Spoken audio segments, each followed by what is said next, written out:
Welcome back to Unapologetically Woman.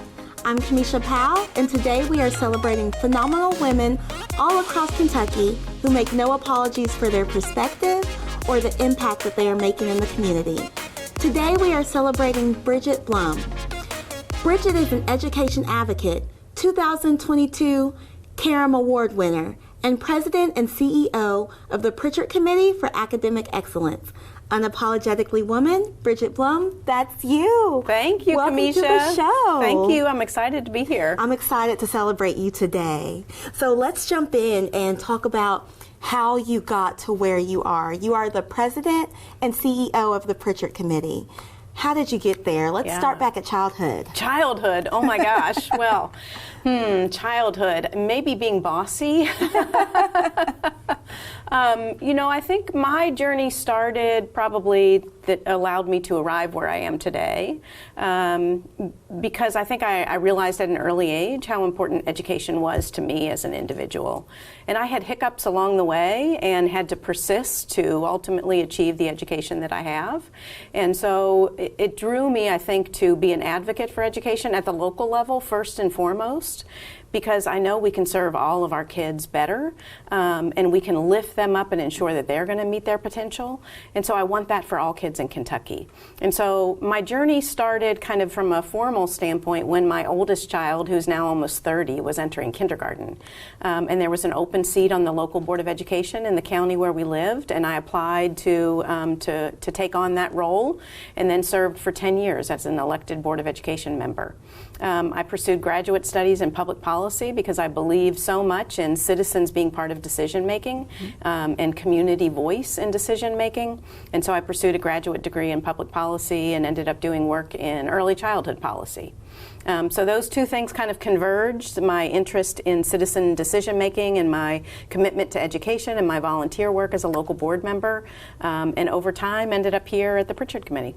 That's amazing. So your child, the biggest title you probably hold is That's mom. Right. That's so right. Tell me a bit more about that. Yeah. Well, I have 4 children, all in their 20s, 4 and 6 years. So I like to say I do everything in decades. So there was the diaper decade, there was the after-school sports decade. So 4 kids, 3 boys and a girl. They're all, figuring out their path to full self-sufficiency and are doing pretty darn well at this point. My 3 boys live in northern Kentucky, and my daughter is close to Louisville. So did your children keep your passion lit for education, or was it a previous teacher? How did you continue to have that passion ignited? Yeah, I really think it was my children and my children's peers. And certainly teachers over time have influenced me and made an impact on me. But I think I grew up in an urban area. I grew up in Cincinnati, and I raised my children in a rural area. And I think early on, I knew I wanted to be a voice for all children. And so certainly my children are a motivator, but their peers in their classroom were motivators for me as well. So in the early years, I was the room mother, and again, living in a rural area, I tried to do things like bring sushi for afternoon story hour, or just do different things, spend time at lunch with my kids and their peers. And so over the years, my children's peers became to know me as, I think, that champion for all kids in the community. And so hearing that shout out as those kids grow from kindergarten all the way up to high school, and they're still hollering, hey, Phoenix's mom, hey, Ariel's mom, across the way, just gives you such a sense of we're all in this together, and you live that out every single day. That's right. What would you say is the biggest challenge that you face when trying to do that?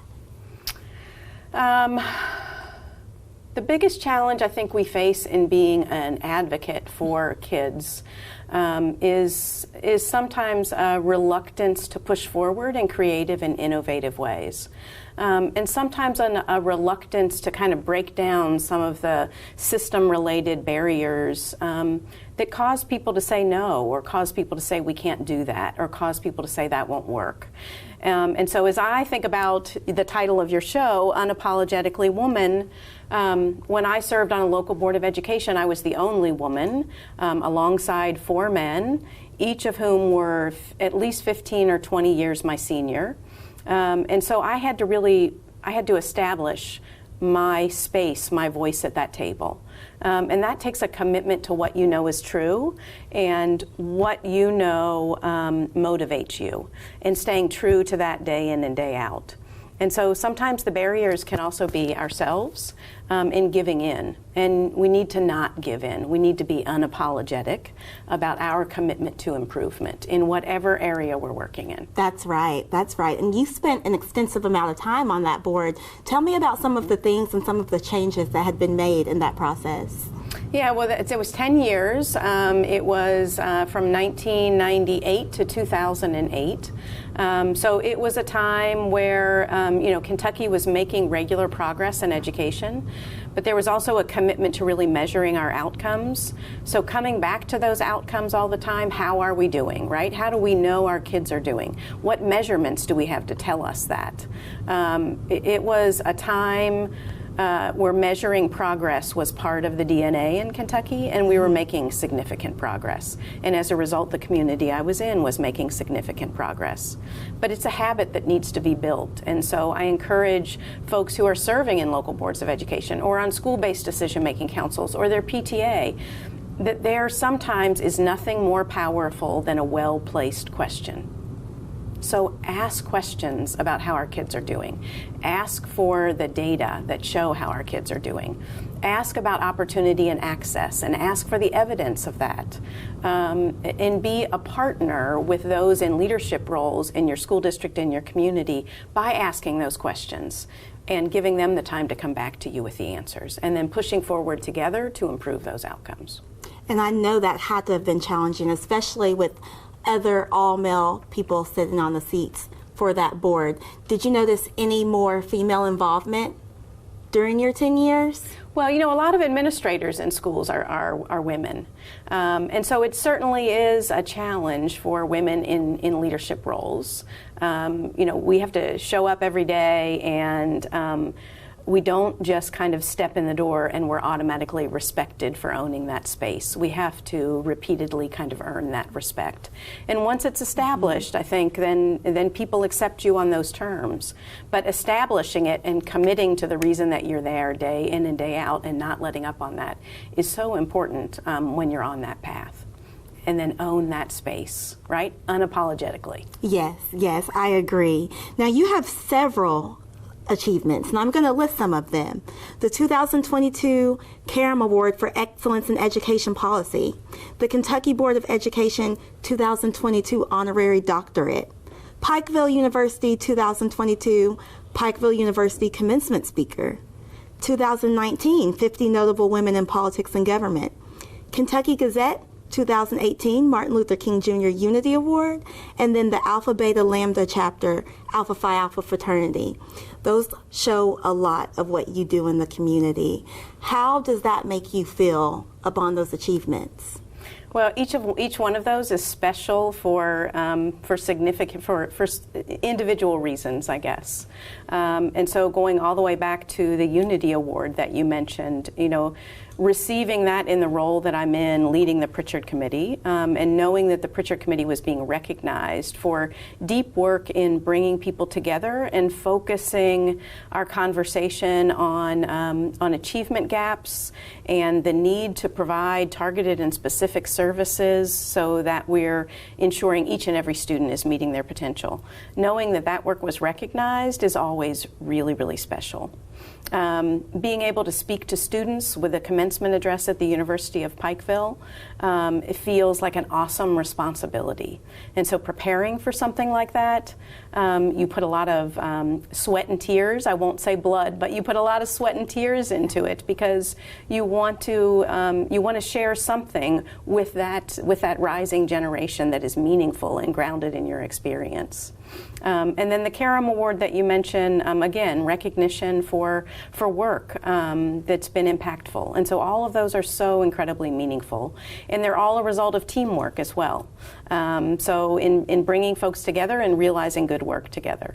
So each one is special, and when we have those opportunities, we want to shine a light on it and say, if I can do this, other people can do this, and then also recognize how many people it takes to for an organization, for an individual to be recognized. Right.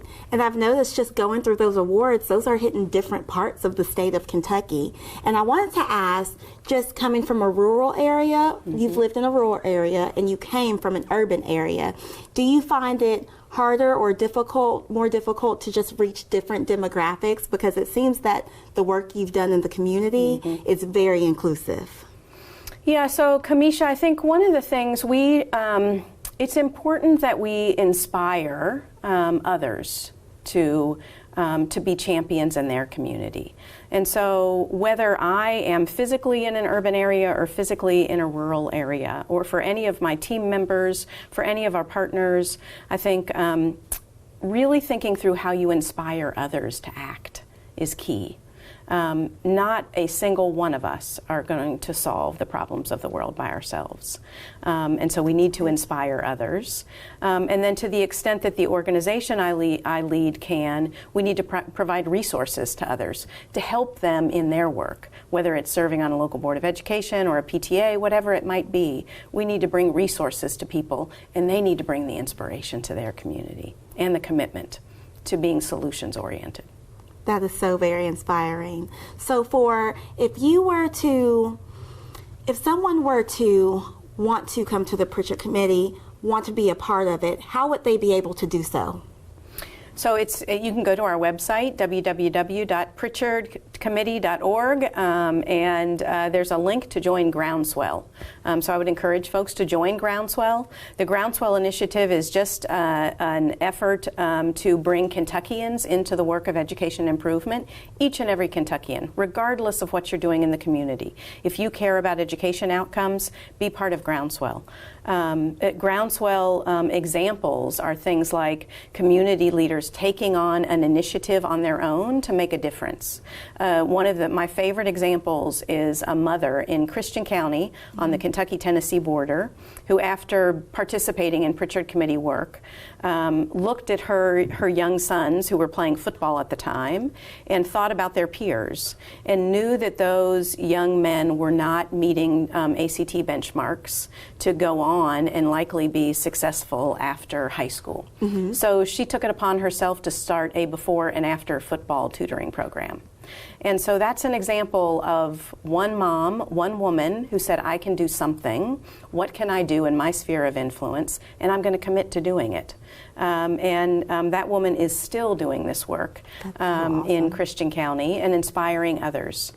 So we can each do something. When we bring all that together, we've created something bigger than the sum of its parts. That is amazing. So for young girls, young women who look up to you, who want to follow in your footsteps in the path of education, what advice would you give to them? Yeah, well, the advice I give is first, know who you are. Know what makes you tick. So know thyself. What motivates you? What do you care about? How do you kind of operate and strengthen those things? 2, commit to something and work really hard at it. Make a good reputation for yourself and a positive reputation for yourself. And lastly, trust in serendipity. So opportunities will present themselves to you if you know yourself and you've worked hard, and be ready to take advantage of those opportunities. So I think serendipity is our friend, and we need to be ready to seize it when it presents itself. Thank you so much, Trips, for coming on and sharing your story and just being a light to other women around the world. Thank you so much. Kamisha, thank you. This was terrific. You heard her. Know thyself, commit, and seize serendipity. Join us later for more Unapologetically Women right here in Kentucky that are doing amazing things in the community. I'll see you next time.